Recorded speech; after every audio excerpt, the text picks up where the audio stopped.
Hello friends, അപ്പോൾ പുതിയൊരു PYQ സീരീസിൻ്റെ ക്ലാസ്സുമായിട്ട് വന്നിട്ടുണ്ട്. ഇന്ന് നമ്മൾ ചർച്ച ചെയ്യാൻ പോകുന്നത് ഏത് ക്വസ്റ്റ്യൻ പേപ്പറാണ്? 97/2025 എന്ന് പറഞ്ഞാൽ 10th ലെവൽ എക്സാമിനേഷൻ നടന്ന ക്വസ്റ്റ്യൻ പേപ്പറിലെ കുറേ GK ഫാക്ട്സ് ആണ് ഇന്ന് നമ്മൾ ഡിസ്കസ് ചെയ്യാൻ പോകുന്നത്. അപ്പോൾ നേരെ ക്ലാസ്സിലോട്ട് പോകാം. ഓക്കെ, ഒന്നാമത്തെ ചോദ്യം നോക്കിയടാ. ഇന്ത്യൻ നാഷണൽ കോൺഗ്രസ് പൂർണ്ണ സ്വരാജ് പ്രഖ്യാപിച്ചത് ഏത് സമ്മേളനത്തിൽ വെച്ചാണ്? പൂർണ്ണ സ്വരാജുമായി ബന്ധപ്പെട്ട് ഒരുപാട് PYQ ക്വസ്റ്റ്യൻസ് ചോദിച്ചിട്ടുണ്ട്. അത് വ്യക്തമായിട്ട് തന്നെ പഠിച്ചു പോവുക. ഓക്കെ, 1929 ഏത് സമ്മേളനമാണ്? ഓപ്ഷൻ നോക്കുക. ലാഹോർ സമ്മേളനം 1929. ഓക്കെ, 29 അല്ലെ 1929 ലാഹോർ സമ്മേളനവുമായി ബന്ധപ്പെട്ട് നടന്ന മറ്റ് പ്രധാന സംഭവങ്ങൾ ഏതൊക്കെയാണ്? പൂർണ്ണ സ്വരാജ് പ്രഖ്യാപിക്കപ്പെട്ടു, അതൊന്ന്. രണ്ടാമത്തെ ഏതാണ്? 1930 ജാനുവരി 26 സ്വാതന്ത്ര്യ ദിനമായിട്ട് ആചരിക്കാൻ തീരുമാനിച്ചു. 1930 ജാനുവരി 26 സ്വാതന്ത്ര്യ ദിനമായിട്ട് ആചരിക്കാൻ തീരുമാനിച്ചു. അതിനോടനുബന്ധിച്ച് എന്ത് ചെയ്തു? നമ്മുടെ ദേശീയ പതാക ഉയർത്തിയതും 1929 ലാഹോർ സമ്മേളനമാണ്. ലാഹോർ സമ്മേളനത്തിലാണ്, അല്ലെ 1929 ലാഹോർ സമ്മേളനത്തിലാണ് നെഹ്റു ആദ്യമായിട്ട് അധ്യക്ഷനായിട്ട് വന്നല്ലേ, പ്രസിഡന്റ് ആയിട്ട് വന്നത്. ഓക്കെ, അടുത്ത ദിവസം നോക്കിയടാ. തിരുവിതാംകൂർ ഭരണാധികാരിയായ മാർത്താണ്ഡവർമ്മ കർഷകരായ സൈനികർക്ക് അവരുടെ സേവന കാലഘട്ടങ്ങളിൽ നൽകിയിരുന്ന നികുതി ഇളവ് ഏത് പേരിലാണ് അറിയപ്പെട്ടിരുന്നത്? നികുതി ഇളവ് ആരാണ്? മാർത്താണ്ഡവർമ്മ. എന്ത് പേരിലാണ് അറിയപ്പെട്ടിരുന്നത്? ഓപ്ഷൻ നോക്കാം. ഏതൊക്കെയാണ്? തൃപ്പടിദാനം, പതിവ് കണക്ക്, ഇറയിളി, പണ്ടാരവക. ഏതാണ് ആൻസർ ആയിട്ട് വരുന്നത്? ഏതാണ്? ആൻസർ ഏതാണ്? ഇറയിളിയാണ്. ഇറയിളി അപ്പോൾ എന്താണ്? തിരുവിതാംകൂർ ഭരണാധികാരിയായിരുന്ന ആര്? മാർത്താണ്ഡവർമ്മ കർഷകരായ സൈനികർക്ക് നൽകിയിരുന്ന എന്ത് സേവന ഇളവിന്, അല്ലെങ്കിൽ സേവന കാലഘട്ടം നൽകിയിരുന്ന നികുതി ഇളവാണെന്ത്? ഇറയിളി. തൃപ്പടിദാനവും പതിവ് കണക്കൊക്കെ എന്താണ്? തൃപ്പടിദാനം എന്താണ്? പത്മനാഭ സ്വാമി ക്ഷേത്രത്തിൽ നടക്കുന്ന ഒരു ആചാര അനുഷ്ഠാനമാണ് എന്ത്? തൃപ്പടിദാനം. പതിവ് കണക്ക് എന്താണ്? വാർഷിക ബഡ്ജറ്റാണ്. എന്ത്? പതിവ് കണക്ക്. പണ്ടാരവക എന്താണ്? അന്നത്തെ സർക്കാർ ഉടമസ്ഥതയിൽ ഉണ്ടായിരുന്ന ഭൂമിയാണെന്ത്? പണ്ടാരവക. ഓക്കെ, രണ്ട് ക്വസ്റ്റ്യൻ ഓക്കെ ആണല്ലേ. അടുത്ത ക്വസ്റ്റ്യൻ നോക്കിയേ. കേരളത്തിൽ ബ്രിട്ടീഷുകാരുടെ പ്രത്യക്ഷ ഭരണത്തിൽ കീഴിലുണ്ടായിരുന്ന പ്രദേശം ഏതാണ്? കേരളത്തിൽ ബ്രിട്ടീഷുകാർ നേരിട്ട് ഭരിച്ചിരുന്ന പ്രദേശം, കേരളത്തിലെ പ്രദേശം ഏതെന്നാണ്. ഓപ്ഷൻ ഏതൊക്കെയാണ്? കൊച്ചി, തിരുവിതാംകൂർ, കൊല്ലം, മലബാർ. ഇതിന്റെ ആൻസർ ആയിട്ട് വരുന്നത് ഏതാണ്? മലബാർ ആണല്ലേ. 1792 ഏത് ഉടമ്പടി? ശ്രീരംഗപട്ടണം ഉടമ്പടിയിലൂടെ നേരിട്ട് ഭരിച്ച സ്ഥലമാണിത്, മലബാർ എന്ന് പറയുന്നത്. നമുക്കറിയാം കൊച്ചിയും തിരുവിതാംകൂറൊക്കെ നാട്ടുപ്രമാണികൾ ഉണ്ടായിരുന്നു, അല്ലെങ്കിൽ ജന്മികൾ ഉണ്ടായിരുന്നു, രാജാക്കന്മാരുണ്ടായിരുന്നു. അവരുടെ നിയന്ത്രണത്തിലും കൂടിയായിരുന്നു ഈ കൊച്ചിയും തിരുവിതാംകൂറും. പിന്നെ ഈ കൊല്ലം എന്ന് പറയുന്നത് ഏതാണ്? നമ്മുടെ തിരുവിതാംകൂറിന്റെ ഭാഗമായിട്ട് വരുന്ന സ്ഥലമാണ് കൊല്ലം എന്ന് പറയുന്നത്. ഓക്കെ, അടുത്ത ക്വസ്റ്റ്യൻ. നാലാമത്തെ ക്വസ്റ്റ്യൻ ഏതാണ്? 1.25 കോടി മലയാളികൾ എന്ന ഗ്രന്ഥം രചിച്ചത് ആരാണ്? നമുക്കറിയാം EM ശങ്കരൻ നമ്പൂതിരിപ്പാടാണ് എന്ത് 1.25 കോടി മലയാളികൾ എന്ന ഗ്രന്ഥം രചിച്ചത്. നമുക്കറിയാം SK പൊറ്റക്കാട് ഒരുപാട് ഗ്രന്ഥം രചിച്ചിട്ടുണ്ട്. ഒരുപാട് PYQ ക്വസ്റ്റ്യൻ ചോദിച്ചിട്ടുണ്ട്. ഏതൊക്കെയാണ്? ഒരു ദേശത്തിന്റെ കഥ, ഒരു തിരുവിന്റെ കഥ, വിഷകന്യക, ഇതൊക്കെ എഴുതിയതാരാണ്? SK പൊറ്റക്കാടാണ്. ഇതെല്ലാം പ്രീവിയസ് ക്വസ്റ്റ്യൻ ആണ്. അപ്പോൾ എന്ത് ചെയ്യുക? പുള്ളിക്കാരൻ്റെ അല്ലെങ്കിൽ SK പൊറ്റക്കാടിന്റെ കൃതികളെല്ലാം വ്യക്തമായിട്ട് പഠിക്കാൻ ശ്രമിക്കുക. ഓക്കെ, അടുത്ത VS അച്യുതാനന്ദന്റെ ചോദിച്ചിട്ടുള്ള ചോദ്യം ഏതാണ്? ആത്മകഥയാണ്. എന്താണ്? സമരം തന്നെ ജീവിതം. ആരുടെ ആത്മകഥയാണ്? VS അച്യുതാനന്ദന്റെ ആത്മകഥയാണ്. ഇതും ചോദിച്ചിട്ടുണ്ട് കേട്ടോ. സമരം തന്നെ ജീവിതം. ഓക്കെ, അച്യുതാനന്ദ ഈയിടയ്ക്കാണ് മരിച്ചത്, അതുകൊണ്ട് തന്നെ പുള്ളിയായിട്ട് ബന്ധപ്പെട്ട എല്ലാ വസ്തുതകളും പഠിച്ചു വയ്ക്കാൻ ശ്രമിക്കുക. ഓക്കെ, അടുത്ത ഉറുബ് നമുക്കറിയാം മലബാർ കലാപവുമായി ബന്ധപ്പെട്ട് പുള്ളി എഴുതിയ കൃതി ഏതാണ്? സുന്ദരിയും സുന്ദരന്മാരും. ഓക്കെ, അടുത്ത് നോക്കിയാടാ. ശുദ്ധി പ്രസ്ഥാനം ഏത് പ്രസ്ഥാനവുമായി ബന്ധപ്പെട്ടിരിക്കുന്നു? ശുദ്ധി പ്രസ്ഥാനം ഏത് പ്രസ്ഥാനമാണ്?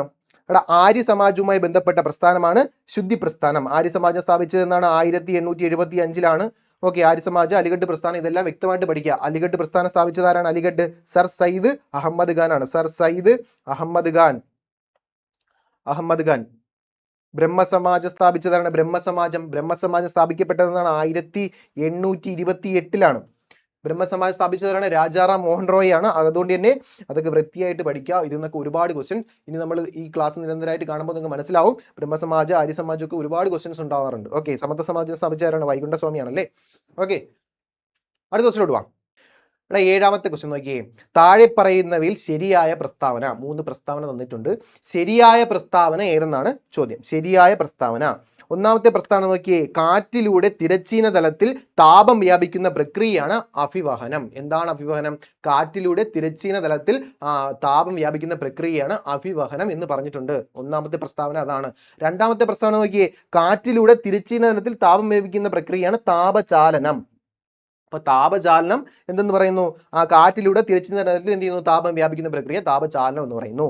അടുത്ത മൂന്നാം സ്റ്റേറ്റ്മെന്റും അതുപോലെ തന്നെ കാറ്റിലൂടെ തിരശ്ചീന തലത്തിൽ ആ താപം വ്യാപിക്കുന്ന പ്രക്രിയ സംവഹനം എന്ന് പറഞ്ഞിട്ടുണ്ട്. അപ്പൊ ഇതിൽ ഏത് പ്രസ്താവനയാണ് ശരി? ഏതാണ്? നമുക്കറിയാം കാറ്റിലൂടെ തിരശ്ചീന തലത്തിൽ ആ താപം വ്യാപിക്കുന്ന പ്രക്രിയ ഏതാണ്? അഭിവഹനമാണ്. അഭിവഹനം. അപ്പൊ ഒന്നാണ് ആൻസർ ആയിട്ട് വരുന്നത്. ഒന്ന് വരുന്നത് ഓപ്ഷൻ എ ആണ്. Option A. രണ്ടാമത്തെ സ്റ്റേറ്റ്മെന്റ് ഏതാണ്? കാറ്റിലൂടെ തിരശ്ചീന തലത്തിൽ താപം വ്യാപിക്കുന്ന പ്രക്രിയയാണ് താപചാലനം. അത് തെറ്റായ പ്രസ്താവനയാണ്. അപ്പൊ എന്താണ് താപചാലനം? നമുക്കറിയാം താപചാലനം എന്ന് പറയുന്നത് തന്മാത്രകളുടെ കൂട്ടിയിടിയിലൂടെ താപം വ്യാപിക്കുന്ന പ്രക്രിയയാണെന്ത്? താപചാലനം എന്ന് പറയുന്നത്. ഓക്കെ, അപ്പൊ നമ്മൾ പഠിച്ചു തിരശ്ചീന തലത്തിൽ താപം വ്യാപിക്കുന്ന പ്രക്രിയ അഭിവഹനമാണ്. താപചാലനം തന്മാത്രകളുടെ കൂട്ടിയിടിയിലൂടെയാണ് താപം കൈമാറുന്നത്. അടുത്ത് പറയുന്നു സംവഹനം. എന്താണ് സംവഹനം? ഈ പറയുന്ന കാറ്റിലൂടെ അല്ലെങ്കിൽ തിരശ്ചീന തലത്തിൽ താപം വ്യാപിക്കുന്ന പ്രക്രിയയാണോ സംവഹനം? അല്ല. സംവഹനം എന്ന് പറയുന്നത് എന്താണ്? താപം വ്യാപിക്കുന്നത്. എങ്ങനെയാണ് വ്യാപിക്കുന്നത്? തിരശ്ചീന തലത്തിലല്ല, ലംബതലത്തിൽ എന്ത് ചെയ്യുന്നു?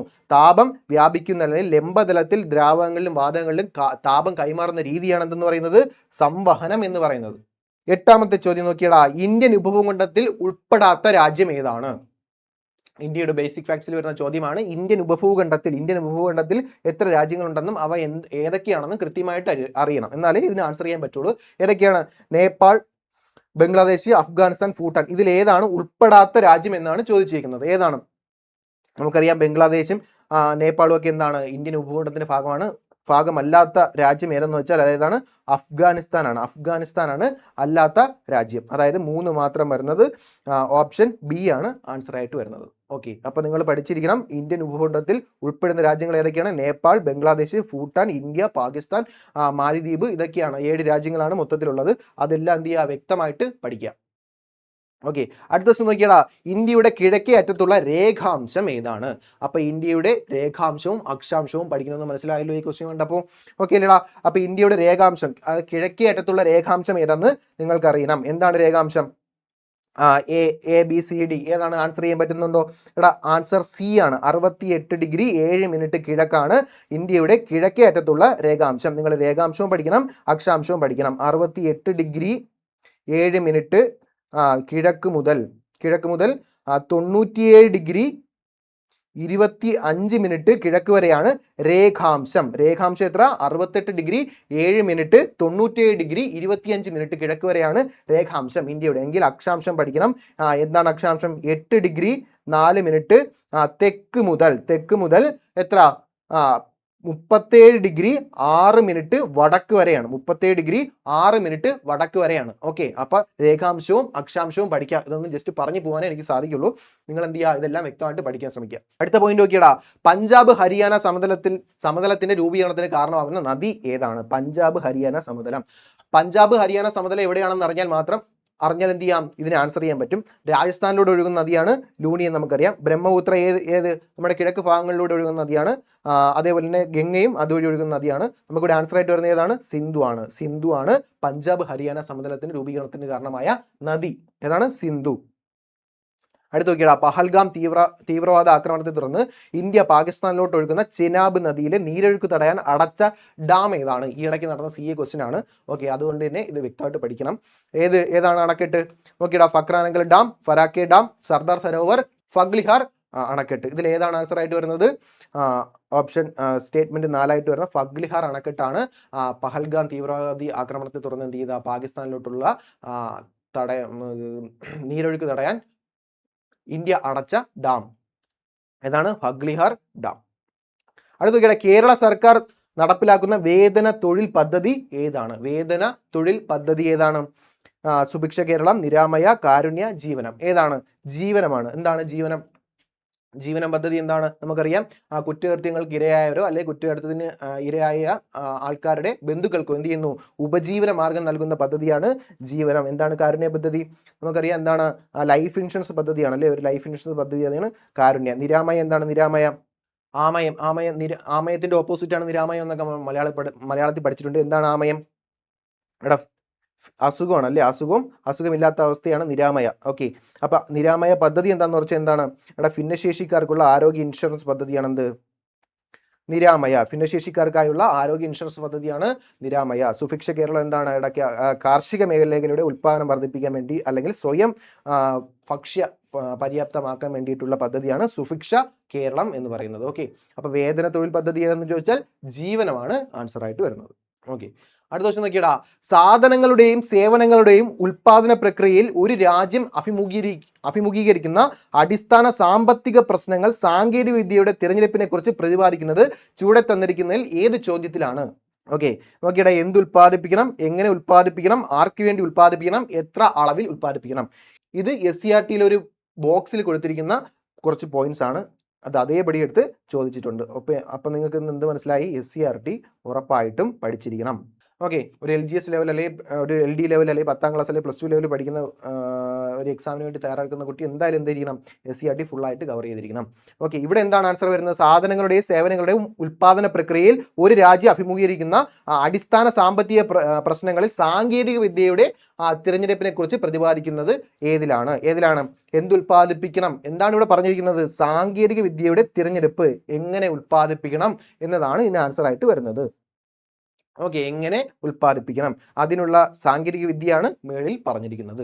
ഓക്കെ, അടുത്ത ദിവസം നോക്കിയടാ, വരും തലമുറയ്ക്ക് അവരുടെ ആവശ്യങ്ങൾ നിറവേറ്റാനുള്ള കഴിവ് കുറവ് വരാതെ ഇന്നത്തെ തലമുറ അവരുടെ ആവശ്യങ്ങൾ നിറവേറ്റുന്ന സമീപനമാണ് സുസ്ഥിര വികസനം.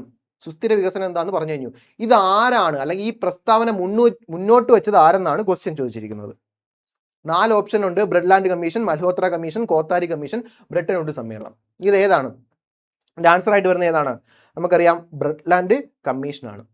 അപ്പൊ ബ്രെഡ്ലാൻഡ് കമ്മീഷനാണ് സുസ്ഥിര വികസനം എന്താണെന്ന് പറഞ്ഞത്, അല്ലെ ഡിഫൈൻ ചെയ്തത് ബ്രെഡ്ലാൻഡ് കമ്മീഷനാണ്. മൽഹോത്ര കമ്മീഷൻ എന്താണ്? നികുതി പരിഷ്കാര കമ്മീഷനാണ് മൽഹോത്ര കമ്മീഷൻ. കോത്താരി കമ്മീഷനാണ് വിദ്യാഭ്യാസ പരിഷ്കാര കമ്മീഷനാണ് കോത്താരി കമ്മീഷൻ.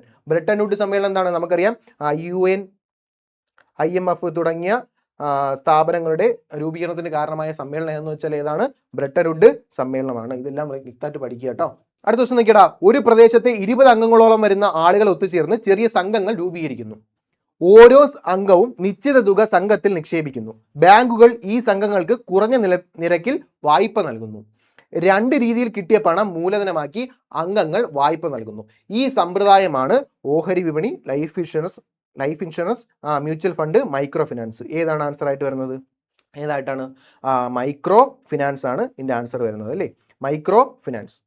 അടുത്ത ദിവസം നോക്കിയേ, ഇന്ത്യയുടെ 16ാം ധനകാര്യ കമ്മീഷൻ ചെയർമാൻ ആരാണ്? ഓപ്ഷൻ നോക്കിയേ: നന്ദകിഷോർ സിംഗ്, YV റെഡ്ഡി, ഡോക്ടർ അരവിന്ദ് പനഗരിയ, അഭിജിത്ത് സെൻ. ഇതിന്റെ ആൻസർ ആയിട്ട് വരുന്നത് ഏതാണ്? നമുക്കറിയാം, ഡോക്ടർ അരവിന്ദ് പനഗരിയാണ്, അല്ലേ? CA ക്വസ്റ്റ്യൻ ആണ്. അതിന് മുന്നേ ആരായിരുന്നു? NK സിംഗ് അല്ലെങ്കിൽ നന്ദകിഷോർ സിംഗ് ആയിരുന്നു. ഓക്കെ, അടുത്ത ദിവസത്തിലോട്ട് പോവാം. ഇവിടെ ഒരു രാജ്യം അതിൻ്റെ മണ്ണ് മാത്രമല്ല, ഒരു രാജ്യം അതിൻ്റെ ജനങ്ങളാണ് എന്ന വരികൾ ഉദ്ധരിച്ചാണ് നമ്മുടെ കേന്ദ്രമന്ത്രി നിർമ്മല സീതാരാമൻ 2025 ബഡ്ജറ്റ് അവതരിപ്പിച്ചത്. ഈ വരികൾ എഴുതിയത് ആരാണ്? നോക്കിയ options: Gurajada Apparao, ONV Kurup, Rabindranath Tagore, doctor Siddalingaiah. ഏതാണ് ഇന്ന് ആൻസർ വരുന്നത്? A ആണ് ആൻസർ വരുന്നത്, ഗിരിജട അപ്പറാവു. അപ്പൊ നിങ്ങൾക്ക് എന്ത് മനസ്സിലായി? 2025 ബഡ്ജറ്റ് വ്യക്തമായിട്ട് പഠിക്കണം. ഓക്കെ, അടുത്ത ക്വസ്റ്റ്യൻ നോക്കാം. 20ാമത്തെ ക്വസ്റ്റ്യൻ: ഇറാൻ ഇസ്രായേൽ യുദ്ധത്തെ തുടർന്ന് ഇറാനിൽ നിന്നും ഇന്ത്യക്കാരെ ഇന്ത്യയിലേക്ക് എത്തിക്കാനുള്ള നടപടി അറിയപ്പെടുന്നത് എന്ത് പേരിലാണ്? ഓപ്ഷൻ നോക്കിയേ: operation Sindoor, Ganga, operation Sindhu, operation Shakti. ഏതാണ് ആൻസർ വരുന്നത്? ഓപ്ഷൻ B ആയിട്ടുള്ള ഓപ്പറേഷൻ സിന്ധു ആണ്, അല്ലേ? ഓപ്പറേഷൻ സിന്ധു ആണ് ഇറാൻ ഇസ്രായേൽ യുദ്ധത്തെ തുടർന്ന് ഇറാനിൽ പെട്ടുപോയ ഇന്ത്യക്കാരെ ഇന്ത്യയിലേക്ക് എത്തിക്കാനുള്ള ഓപ്പറേഷന്റെ പേര് ഓപ്പറേഷൻ സിന്ധു. ഓപ്പറേഷൻ സിന്ദൂർ എന്താണ്? പാകിസ്ഥാനിൽ നടത്തിയ ഇന്ത്യയുടെ വ്യോമാക്രമണമാണ് ഓപ്പറേഷൻ സിന്ദൂർ. എങ്കിൽ ഓപ്പറേഷൻ ഗംഗ എന്താണ്? ഓപ്പറേഷൻ ഗംഗ നമുക്കറിയാം, റഷ്യ യുക്രൈൻ യുദ്ധം 2022 നടന്ന റഷ്യ യുക്രൈൻ യുദ്ധത്തെ തുടർന്ന് നടത്തിയ രക്ഷ അല്ലെങ്കിൽ ഇന്ത്യക്കാരെ രക്ഷിക്കാനുള്ള, ഇന്ത്യക്കാരെ ഇന്ത്യയിൽ എത്തിക്കാനുള്ള രക്ഷാപ്രവർത്തനമാണ് എന്ത്? ഓപ്പറേഷൻ ഗംഗ. ഓപ്പറേഷൻ ശക്തി എന്താണ്? 1998 നടന്ന ആണവ പരീക്ഷണത്തിന്റെ കോഡ് നെയിമാണ് എന്ത്? പൊക്രാനിൽ നടന്ന ആണവ പരീക്ഷണത്തിന്റെ കോഡ് നെയിമാണ് ഓപ്പറേഷൻ ശക്തി. അടുത്ത ദിവസം നോക്കിയേ, ഇന്ത്യൻ ഭരണഘടനയിൽ മൗലിക അവകാശങ്ങളുമായി ബന്ധപ്പെട്ട വകുപ്പ് 19 പെടാത്ത പ്രസ്താവന ഏതാണ്? മൗലിക അവകാശങ്ങൾ 12 മുതൽ 35 വരെയാണ്. അതിൽ വകുപ്പ് 19 ഉൾപ്പെടാത്ത പ്രസ്താവന ഏതാണ്? നോക്കിയേ, ABCD 4 പ്രസ്താവന ഉണ്ട്. സഞ്ചാര സ്വാതന്ത്ര്യം, ആവിഷ്കാര സ്വാതന്ത്ര്യം, ഇത് നമുക്കറിയാം, ഇത് ആർട്ടിക്കിൾ 19 ഉൾപ്പെടുന്നതാണ്. ആയുധങ്ങളില്ലാതെ സമാധാനപരമായിട്ട് സമ്മേളിക്കുക, ഇതും വകുപ്പ് 19 ഉൾപ്പെടുന്നതാണ്. നിയമത്തിനുള്ളിൽ എല്ലാവരും തുല്യരാണ്, ഇത് ഏതാണ്? ആർട്ടിക്കിൾ 14 പറയുന്നത് അല്ലേ, ആർട്ടിക്കിൾ 14. അടുത്ത ഏതാണ്? ഇന്ത്യയിൽ എവിടെയും സ്വതന്ത്രമായി സഞ്ചരിക്കുക, ഇതും ആർട്ടിക്കിൾ 19 ഉൾപ്പെടുന്ന പോയിന്റ് ആണ്. ഓക്കെ, ഇതിന്റെ ആൻസർ ആയിട്ട് വരുന്നത് സി ആണ് അല്ലേ, ഉൾപ്പെടാത്തത് സി ആണ്. അടുത്ത ദിവസം നോക്കിയേ, ഇവിടെ സോഷ്യലിസം, മതേതരത്വം എന്നീ 2 പദങ്ങൾ 42ാം ഭേദഗതിയിലൂടെ 1976 കഴിഞ്ഞ സീരീസിൽ നമ്മൾ ഇതിനെപ്പറ്റി ചർച്ച ചെയ്തു. 76 42ാം ഭേദഗതിയിലൂടെ ആ ഭരണഘടനയുടെ ഏത് ഭാഗത്താണ് കൂട്ടിച്ചേർത്തത്? ഏതൊക്കെയാണ്? സോഷ്യലിസം, മതേതരത്വം. വേറെന്തുകൊണ്ടുണ്ടായിരുന്നു? അഖണ്ഡത. എവിടെയാണ്? ആമുഖത്തിലാണെന്ന് നമുക്ക് വ്യക്തമായിട്ട് അറിയാം. അടുത്ത ദിവസം നോക്കിയടാ, സുതാര്യവും ഊർജ്ജസ്വലവുമായ സർക്കാർ പദ്ധതി. ചുവപ്പ് നാടയില്ലാത്ത എല്ലാവരിലേക്കും സുരക്ഷിതത്വവും വേഗതയിലുള്ളതുമായ വിവരങ്ങൾ എത്തിച്ചേർക്കുന്നു. വിവേചനമില്ലാത്ത എല്ലാ പൗരന്മാർക്കും ലഭ്യമാകുന്ന പദ്ധതി. ഈ ഗവേൺസിനെ കുറിച്ച് അഭിപ്രായപ്പെട്ടത് ആരാണ്? അല്ലെങ്കിൽ ഈ പ്രസ്താവന ആരുടേതാണ്? ഈ ഗവേൺസിനെ പറ്റി ആരാണ്? നരേന്ദ്രമോദി, രാജേന്ദ്ര വിശ്വനാഥ് അർലേക്കർ, പിണറായി വിജയൻ, APJ അബ്ദുൽ കലാം. ആരാണ് ആൻസർ ആയിട്ട് വരുന്നത്? ഓപ്ഷൻ ഡി ആണ് അല്ലേ, APJ പറഞ്ഞ വാക്കുകളാണ് ഈ ഗവേൺസിനെ പറ്റി. അടുത്ത ക്വസ്റ്റ്യൻ നോക്കാം. ചേരുംപടി ചേർക്കുക, യൂണിയൻ ലിസ്റ്റ്, സംസ്ഥാന ലിസ്റ്റ്, കൺകറന്റ് ലിസ്റ്റ്, അവശിഷ്ട അധികാരം. ലിസ്റ്റുമായി ബന്ധപ്പെട്ട അല്ലെങ്കിൽ കേന്ദ്ര സംസ്ഥാന ബന്ധത്തിൽ നിന്ന് വന്ന ക്വസ്റ്റ്യൻസ് ആണ്. ഇതിൽ നിന്ന് ഉറപ്പായിട്ട് എല്ലാ ക്വസ്റ്റ്യനും ഒരു ക്വസ്റ്റ്യൻ, എല്ലാ എക്സാമിനും ഒരു ക്വസ്റ്റ്യൻ ഉറപ്പാണ്. അപ്പോൾ അതും പഠിക്കുക. ഓക്കെ, ഇവിടെ നോക്കിയാൽ ചേരുംപടി ചേർക്കാനുള്ള ക്വസ്റ്റ്യൻ ആണ്. യൂണിയൻ ലിസ്റ്റ് ഇവിടെ ഏതുമായിട്ട് ബന്ധപ്പെടും? ആ യൂണിയൻ ലിസ്റ്റ് നമുക്കറിയാം സെൻസസ് ആണല്ലേ. അപ്പോൾ 1C ആണ്. 1C വരുമ്പം A ഉണ്ട്, B ഉണ്ട്. അടുത്ത് നോക്കിയേ, സംസ്ഥാന ലിസ്റ്റ്. സംസ്ഥാന ലിസ്റ്റിൽ ഏത് വരും? ജയിലുകൾ വരും അല്ലേ. അപ്പോൾ 2D ആണ്. 2D ഇവിടെയും വന്നു, 2D ഇവിടെയും വന്നു. അടുത്ത കൺകറന്റ് ലിസ്റ്റ്. കൺകറന്റ് ലിസ്റ്റിൽ ഏത് വരും? വനം വരും അല്ലേ. അപ്പം 3A ആണ്. 3A എവിടെയുണ്ട്? പക്ഷേ ഇവിടെ എന്താണ്? 3B ആണ് ഇവിടെ പറഞ്ഞിരിക്കുന്നത്. അപ്പോൾ എന്താണ്? നമുക്കിവിടെ ആൻസർ എന്തെന്ന് കിട്ടി? A ആണെന്ന് കിട്ടി. 4 എന്താണ്? അവശിഷ്ടാധികാരം, സൈബർ നിയമമാണ്. ഓക്കെ അല്ലേ. ആൻസർ എന്താണ്? ഓപ്ഷൻ A ആണ്. അടുത്ത ക്വസ്റ്റ്യൻ, താഴെ തന്നിരിക്കുന്ന പ്രസ്താവനയിൽ തെറ്റായ പ്രസ്താവന. തെറ്റായതാണ്. 73ഉം 74ഉം ഭരണഘടനാ ഭേദഗതിയുടെ അടിസ്ഥാനത്തിലാണ് സംസ്ഥാന തെരഞ്ഞെടുപ്പ് കമ്മീഷൻ നിലവിൽ വന്നത്. ശരിയായിട്ടുള്ള പ്രസ്താവന നമുക്കറിയാം. കേരള സംസ്ഥാന തെരഞ്ഞെടുപ്പ് കമ്മീഷൻ നിലവിൽ വന്നത് 1990-ലാണ്. 90-ലാണോ? അല്ല, 1993 ഡിസംബർ 3-നാണെന്ന് നമുക്കറിയാം. ഡിസംബർ 3-നാണ്. ഓക്കെ, കേരള സംസ്ഥാന തെരഞ്ഞെടുപ്പ് കമ്മീഷന്റെ ആദ്യ കമ്മീഷണർ സുകുമാർ സെൻ ആയിരുന്നു. അല്ല, കേന്ദ്ര സംസ്ഥാന തെരഞ്ഞെടുപ്പ് കമ്മീഷന്റെ ചെയർമാൻ ആയിരുന്നു സുകുമാർ സെൻ. കേരള സംസ്ഥാന തെരഞ്ഞെടുപ്പ് കമ്മീഷന്റെ മുഖ്യ തെരഞ്ഞെടുപ്പ് കമ്മീഷണർ A ഷാജഹാൻ ആണ്. അതും ശരിയായ പ്രസ്താവനയാണ്. ഇവിടെ തെറ്റായ പ്രസ്താവന ഏതൊക്കെയാണ്? 3 മാത്രമാണ്. അപ്പോൾ 1ഉം 3ഉം 4ഉം 1ഉം 3ഉം 4ഉം വരുന്നത്. സോറി, ഇവിടുത്തെ ഏത് 2ഉം തെറ്റാണല്ലേ. അപ്പോൾ 1ഉം 4ഉം 1ഉം 4ഉം വരുന്ന ഏതാണ്? തെറ്റായ പ്രസ്താവനയിലേ ചോദിച്ചിരിക്കുന്നത് 2ഉം 4ഉം ആണ്. മാറിപ്പോകരുത്, തെറ്റാണ്. 2ഉം 4ഉം ഓപ്ഷൻ A ആണ് ആൻസർ ആയിട്ട് വരുന്നത്. ഓക്കെ, ഇവിടെ കേരളത്തിലെ പൊതുസ്ഥലങ്ങളിൽ മാലിന്യം വലിച്ചെറിയുന്ന കുറ്റങ്ങൾ റിപ്പോർട്ട് ചെയ്യുന്ന വ്യക്തിക്ക് നൽകുന്ന പാരിതോഷികം താഴെ പറയുന്നതിൽ ഏതാണ്?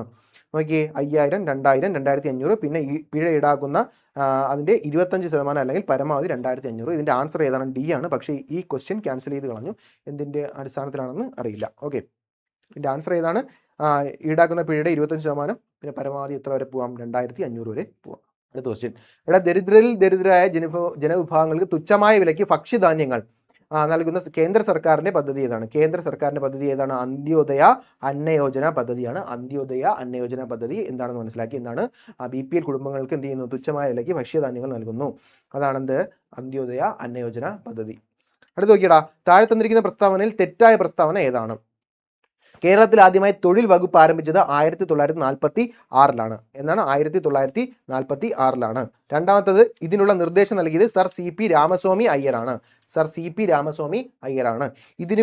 ഇതിന് ഉത്തരവിറക്കിയത് ശ്രീമൂലം തിരുനാളാണ്. ശ്രീമൂലം തിരുനാളാണ് ഇതിന് ഉത്തരവിറക്കിയത്. നാലാമത്തെ ഓപ്ഷൻ ഏതാണ്? 1946 വരെ വ്യവസായ വകുപ്പിന്റെ ഭാഗമായിരുന്നു തൊഴിൽ വകുപ്പ്. ഇതിൽ എന്താണ് നമുക്ക് വേണ്ടത്? തെറ്റായ പ്രസ്താവനയാണ്.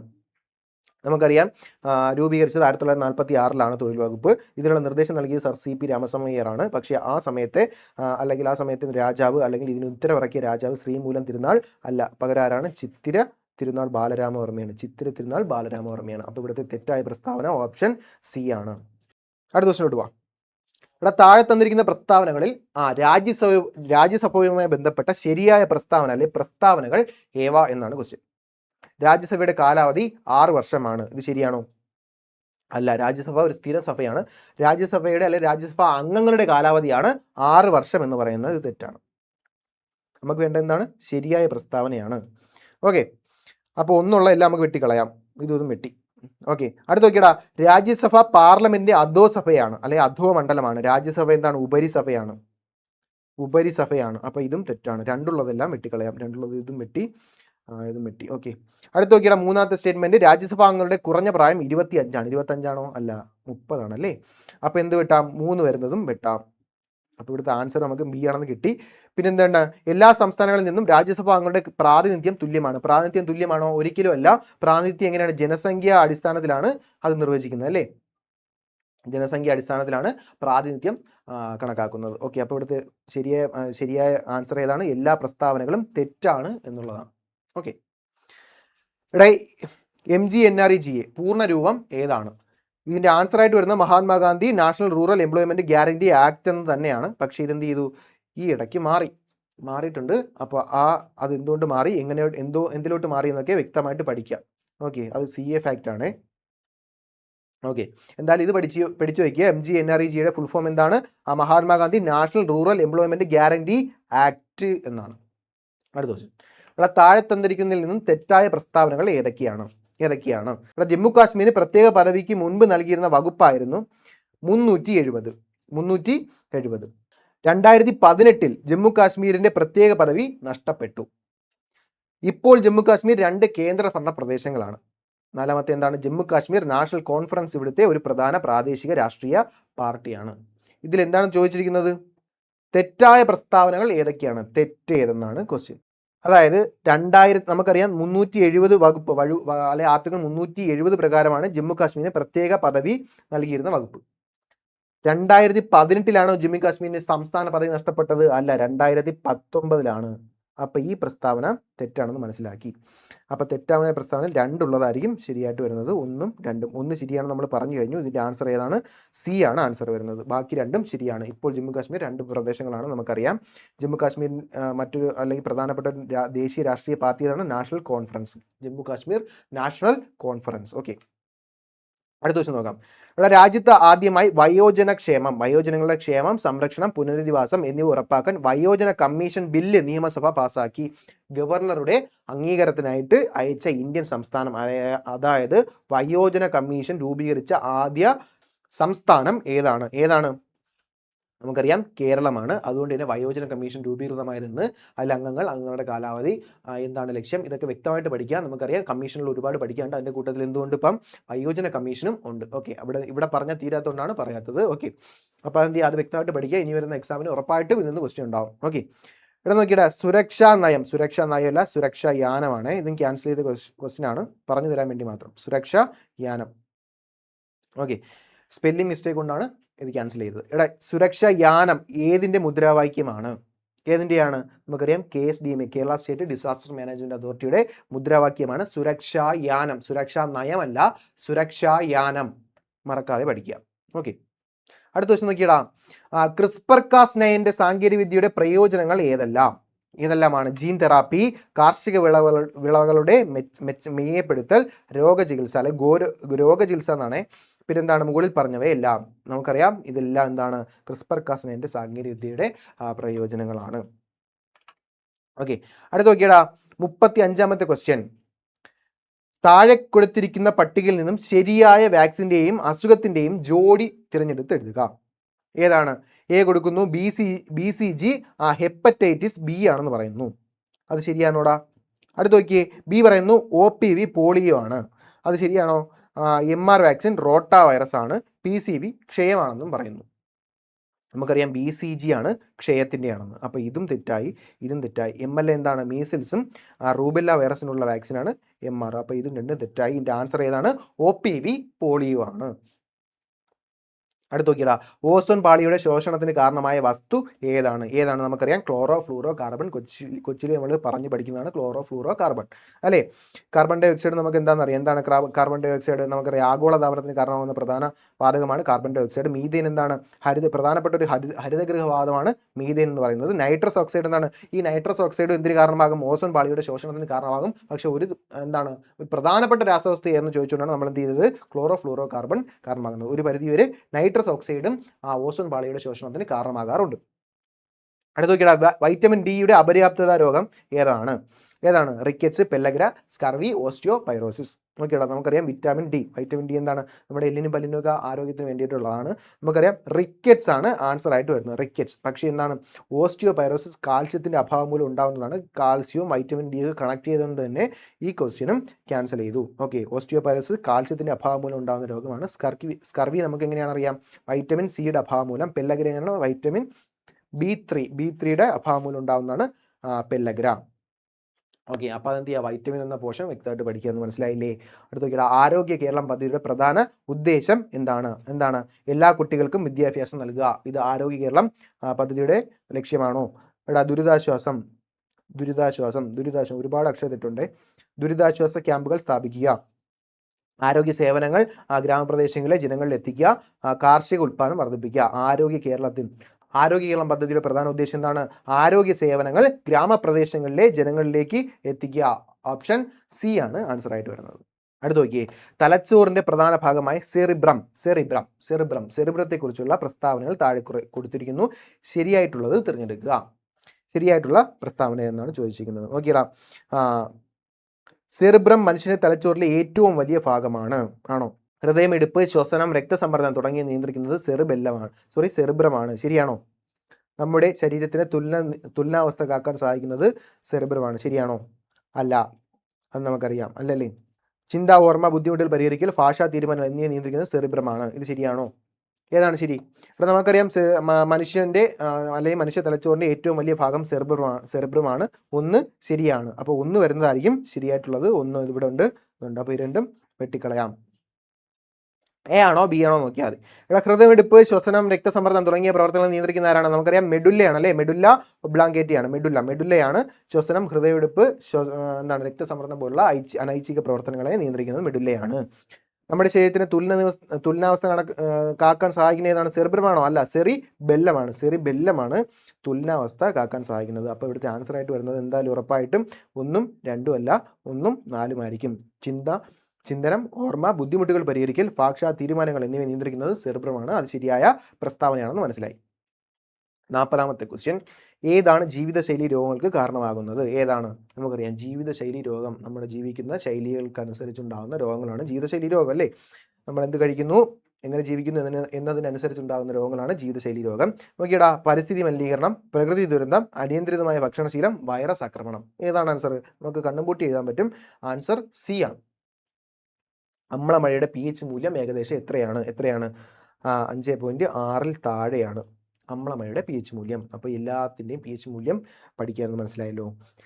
അടുത്ത നോക്കിയാൽ, ഏതൊരു പ്രവർത്തനത്തിനും തുല്യവും വിപരീതവുമായ ഒരു പ്രതിപ്രവർത്തനം ഉണ്ടായിരിക്കും. ഇത് ന്യൂട്ടന്റെ എത്രാമത്തെ ചലന നിയമമാണ്? എത്രാമത്തെയാണ്? 3ാം ചലന നിയമമാണ്. എത്രാമത്തെ? 3ാം ചലന നിയമം. ഓക്കെ, അപ്പം നിങ്ങൾ എന്ത് ചെയ്യുക? 1ഉം 2ഉം 3ഉം 4ഉം ഒക്കെ എന്ത് ചെയ്യുക? വ്യക്തമായിട്ട് പഠിക്കുക. ചലന നിയമങ്ങൾ എല്ലാം പഠിക്കുക, ന്യൂട്ടന്റെ മാത്രമല്ല എല്ലാത്തിൻ്റെയും. അടുത്ത് നോക്കിയാൽ, വൈദ്യുത കാന്തിക തരംഗങ്ങളിൽ ആവൃത്തി കൂടിയ തരംഗം. വൈദ്യുത കാന്തിക തരംഗങ്ങൾ ഏതൊക്കെയാണെന്ന് അറിയാം. അതിൽ ആവൃത്തി കൂടിയ തരംഗം ഏതാണ്? ഓപ്ഷൻ എ ആണ്, ഗാമ കിരണമാണ് ആവൃത്തി കൂടിയ തരംഗം. വൈദ്യുത കാന്തിക തരംഗങ്ങളിൽ ഏറ്റവും ആവൃത്തി കൂടിയ തരംഗം ഏതാണ്? ഗാമ കിരണമാണ്. അടുത്ത ക്വസ്റ്റ്യൻ നോക്കിയാ, 44ാമത്തെ ക്വസ്റ്റ്യൻ, ഭൂമിയുടെ കേന്ദ്രത്തിൽ ഗ്രാവിറ്റി മൂലമുള്ള ത്വരണം ജിയുടെ മൂല്യം എത്രയാണ്? ഭൂമിയുടെ കേന്ദ്രത്തിൽ ജിയുടെ മൂല്യം നമുക്കറിയാം 0 ആണ്. 0 m/s² ആണ്. ലോകത്തിലെ ഏറ്റവും വേഗത കൂടിയ ഹൈസ്പീഡ് ട്രെയിൻ സിയർ 450 അനാച്ഛാദനം ചെയ്ത രാജ്യം ഏതാണ്? ചൈനയാണ്. ചൈന.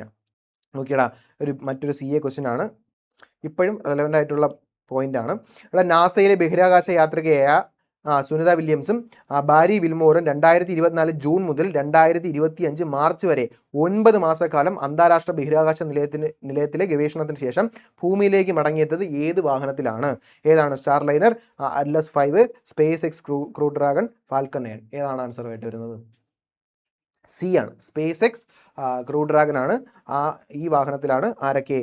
സുനിത വില്യംസും ബാരി വിൽമോറും തിരിച്ച് ഭൂമിയിലെത്തിയത്. അടുത്ത ക്വസ്റ്റ്യൻ നോക്കിയടാ. 132 ഗ്രാം കാർബൺ ഡൈ ഓക്സൈഡിൽ എത്ര മോൾ CO2 അടങ്ങിയിരിക്കുന്നു എന്ന് കണ്ടെത്തുക. എത്രയാണ്? ആൻസർ സി ആണ്, 3 മോളാണ്. അപ്പോൾ ഈ കാൽക്കുലേഷനൊക്കെ വ്യക്തമായിട്ട് പഠിക്കുക കെമിസ്ട്രിയിൽ നിന്ന്. അടുത്ത ക്വസ്റ്റ്യൻ നോക്കിയാൽ, ഇവിടെ ഒരു നിശ്ചിത താപനിലയിൽ പൂരിതമാകാൻ ആവശ്യമായതിൽ കൂടുതൽ ലീനം അടങ്ങിയിരിക്കുന്ന അല്ലെങ്കിൽ ലീനം ലയിച്ചു തീർന്ന ലായനിയുടെ പേരെന്താണ്? അപ്പോൾ ഒരു നിശ്ചിത താപനിലയിൽ പൂരിതമാകാൻ ആവശ്യമായതിൽ കൂടുതൽ ലീനം ലയിച്ചു തീർന്ന ലായനി എന്തെന്ന് പറയാം? അതിപൂരിത ലായനി.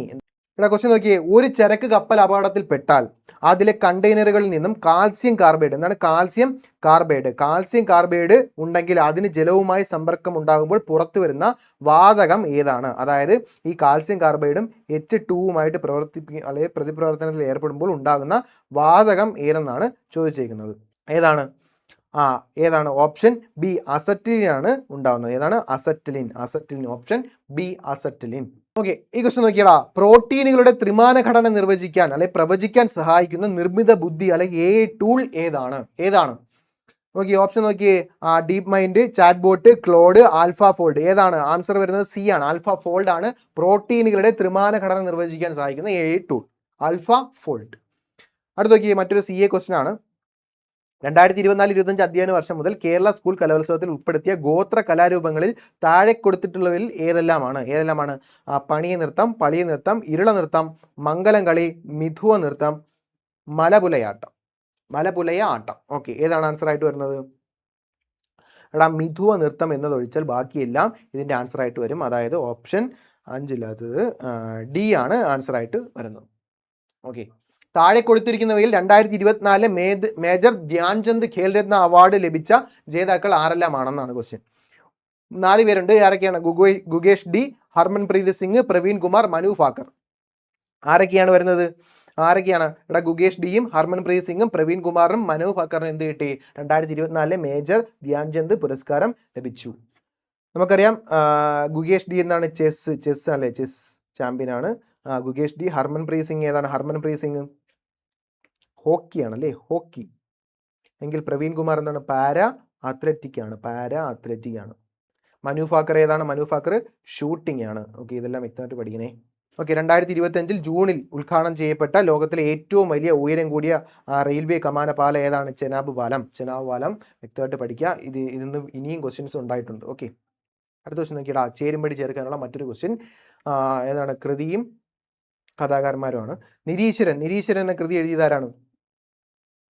ഓപ്ഷൻ VJ ജെയിംസ് ആണ് നിരീശ്വരൻ എന്ന കൃതി എഴുതിയത്. 1 ഡി വരുന്നത് മാർക്ക് ചെയ്യാം. 1 ഡി വരുന്നത് 1 മാത്രമേ ഉള്ളൂ. ഓപ്ഷൻ എ ആണെന്ന് ശരിയായിട്ടുള്ള ഉത്തരം എന്ന് പറയാം. പക്ഷെ നമുക്ക് പഠിക്കേണ്ടേ, മീശ എഴുതിയതാരാണ്? എസ് ഹരീഷ് ആണ്. 2 സി തന്നെയാണ്. ലത്തൻ ബത്തേരിയിലെ ലുദ്ദിനികൾ ആരാണ് എഴുതിയത്? NS മാധവൻ. 2024 എഴുത്തച്ഛൻ അവാർഡ് ലഭിച്ച വ്യക്തിയാണ് NS മാധവൻ. 2024 NS മാധവന്. 2025 ആർക്കാണ്? KG ശങ്കരക്കുറുപ്പാണ്. ഓക്കെ, സമ്പർക്ക ക്രാന്തി എഴുതിയതാരാണ്? ഷിനിലാൽ ആണ് സമ്പർക്ക ക്രാന്തി എഴുതിയത്. ഓക്കെ, അടുത്ത ക്വസ്റ്റ്യൻ നോക്കാം. കേരള സർക്കാരിന്റെ പരമോന്നത സാഹിത്യ ബഹുമതിയാണ്, നേരത്തെ പറഞ്ഞു, NS മാധവൻ 2024 ലഭിച്ചു എഴുത്തച്ഛൻ പുരസ്കാരം. അടുത്തത് വീണ്ടും ശരിയായ ജോഡി കണ്ടെത്താനാണ്. വൈശാഖ മഹോത്സവം കൊട്ടിയൂർ ക്ഷേത്രം ശരിയാണ്. വൃശ്ചിക മഹോത്സവം തളിക്ഷേത്രം കോഴിക്കോടല്ല. എവിടെയാണ്? നമ്മുടെ പത്മനാഭ സ്വാമി ക്ഷേത്രത്തിലാണ്. പുത്തിരി തിരുവപ്പന ഏതാണ്? ശ്രീ മുത്തപ്പൻ ക്ഷേത്രം പറശ്ശിനിക്കടവ് ശരിയാണ്. പൈങ്കുനി ഉത്സവം എവിടെയാണ്? പത്മനാഭ സ്വാമി ക്ഷേത്രത്തിലാണ്. ഓക്കെ, അപ്പോൾ ഇതിൻ്റെ ആൻസർ ആയിട്ട് വരുന്നത് ഏതായിരിക്കും? 2ഉം 4ഉം ശരിയല്ല. ശരിയായതായിരിക്കണം 1ഉം 3ഉം വരുന്നത് ഓപ്ഷൻ ബി ആണ് ശരിയായിട്ട് വരുന്നത്. ഓക്കെ, അടുത്ത ക്വസ്റ്റ്യൻ. 2025 യുനെസ്കോയുടെ മെമ്മറി ഓഫ് വേൾഡ് രജിസ്റ്ററിൽ ഇടം പിടിച്ച ഇന്ത്യൻ ഗ്രന്ഥങ്ങൾ ഏതൊക്കെയാണ്? ഭഗവത്ഗീതയും നാട്യശാസ്ത്രവും. 1ഉം 2ഉം ഓപ്ഷൻ സി ആണ് ആൻസർ ആയിട്ട് വരുന്നത്. ഓക്കെ, അടുത്ത നോക്കിയാൽ ഇന്ത്യയിലെ ക്വാണ്ടം ഇൻഡസ്ട്രി വികസിപ്പിക്കുന്നതിനായിട്ട് ആദ്യ ക്വാണ്ടം വാലി ടെക് പാർക്ക് ആരംഭിച്ചത് എവിടെയാണ്? മാംഗ്ലൂരു, അമരാവതി, പൂനെ, ഹൈദരാബാദ്. എവിടെയാണ്? ഹൈദരാബാദിലാണ് ഇന്ത്യയിലെ ആദ്യ ക്വാണ്ടം വാലി ടെക് പാർക്ക്. എവിടെയാണ്? ഹൈദരാബാദ്. ഓക്കെ, അടുത്ത ക്വസ്റ്റ്യൻ നോക്കിയിട്ട് ഭരണഘടനയുടെ ഏത് അനുച്ഛേദ പ്രകാരമാണ് പട്ടികജാതിക്കാർക്കായുള്ള ദേശീയ കമ്മീഷൻ രൂപീകരിച്ചത്? ഏതാണ്? ആർട്ടിക്കിൾ 311, 319, 317, 338. ഏതാണ് ആൻസർ വരുന്നത്? പട്ടികജാതിക്കാർക്കായുള്ള ദേശീയ കമ്മീഷൻ ഏത് ആർട്ടിക്കിളുമായിട്ട് ബന്ധപ്പെട്ടിരിക്കുന്നു? 338. 4 വരുന്ന ഏതാണ്? ഓപ്ഷൻ എ ആണ് ആൻസർ ആയിട്ട് വരുന്നത്. ഇത്രയും പോയിന്റ്സ് നമ്മൾ പറഞ്ഞു. ഇതിൽ ഒരുപാട് പോയിന്റ് ഞാൻ കളഞ്ഞിട്ടുണ്ട്. എന്താണ്? അതൊന്നും നമുക്ക് പഠിക്കാനില്ലാത്ത അല്ലെങ്കിൽ ആക്റ്റുമായി ബന്ധപ്പെട്ട ക്വസ്റ്റ്യൻസ് ആണ് കളഞ്ഞിട്ടുള്ളത്. ഒരു LGS ലെവലിൽ നിന്ന് പഠിക്കുന്നവർക്ക് അതിൻ്റെ ഒന്നും ആവശ്യമില്ല. കുറേ ക്വസ്റ്റ്യൻസ് പറഞ്ഞു. അവിടെ ആ ക്വസ്റ്റ്യൻ എല്ലാം ഇമ്പോർട്ടൻ്റ് ആയിട്ടുള്ള ക്വസ്റ്റ്യൻ ആണ്. ഈ ക്വസ്റ്റ്യനിൽ നിന്നായിരിക്കും ഈ ക്വസ്റ്റ്യൻ്റെ ചൂട് പിടിച്ചായിരിക്കും അടുത്ത ക്വസ്റ്റ്യൻ ഉണ്ടാവുന്നത്. അപ്പോൾ ആ ക്വസ്റ്റ്യൻ അത്രയും ഇമ്പോർട്ടൻ്റ് ആയിരിക്കാം. ഓക്കെ, അപ്പോൾ എന്ത് ചെയ്യുക? വൃത്തിയായിട്ട് പഠിക്കാൻ ശ്രമിക്കുക. Thank you.